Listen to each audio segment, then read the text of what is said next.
Hi, friends. Everything I'm going to share today comes from the experience of technicians who work at this well-known appliance repair shop. So don't worry, we're going to find the solution.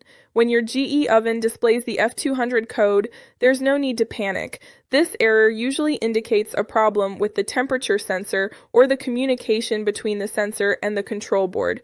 At the shop, we've helped several customers with this issue, and we also checked forums and other customer comments so we can explain clearly how to fix it without overspending.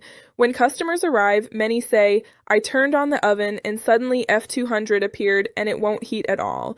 Others mention that the controls seem to work, but the temperature never rises, which tells us that the error is related to the temperature sensor or its connection to the control board. That's why we start by checking the temperature sensor, or thermistor. This small component measures the oven's temperature and sends the information to the control board. One customer told us, "We moved the sensor a little and suddenly everything went back to normal. I couldn't believe it." As one of our technicians explains, if the sensor sends incorrect data, the board thinks the oven is overheating and locks it, showing F200.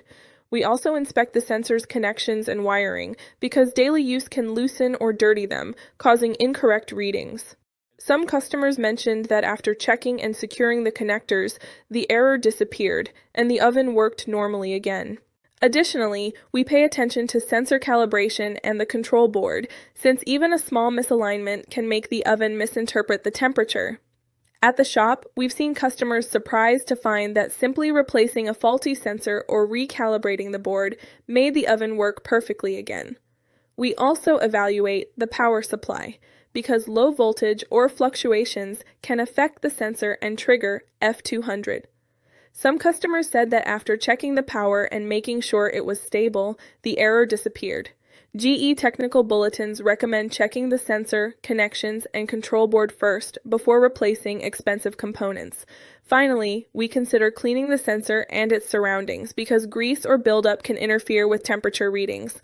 One customer told us, "I cleaned around the sensor and the display returned to normal. I had no idea grease could do that." This shows that sometimes the solution is simpler than it seems.